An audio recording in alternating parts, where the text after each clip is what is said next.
ఒక విశ్వాసి యొక్క బలం దేవుడై ఉండాలి. అది ఒక విశ్వాసి యొక్క ధైర్యం, ఒక విశ్వాసికి ఉండాల్సిన ధైర్యం, ఒక విశ్వాసికి ధైర్యం దేవుడై ఉండాలి. మావుడు ఒకడు ఉన్నాడు, ఎప్పుడు నా దగ్గర చాలా ధనం ఉంది,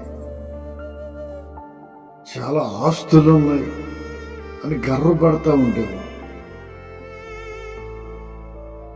4 సంవత్సరాలకి ఆస్తులు పోయినాయి, ధనం పోయింది, ఆ ధైర్యం పోయింది.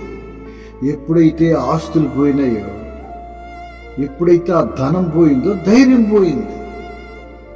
మనం లోకానుసారంగా చూసుకునే ధైర్యం శాశ్వత కాల ధైర్యం కాదు. మన బలం ఒకరోజు వాడిపోతుంది, మన ధనం ఒకరోజు పోతుంది, మన అందం ఒకరోజు వాడిపోతుంది. ఈ లోకంలోనిది ఏదైనా ఒకరోజు మాయమైపోతుంది.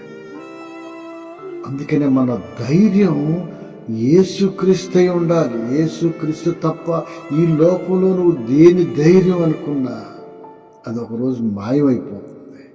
ఆ ధైర్యం పోయి నీకు బలహీనుడు అయిపోతావు.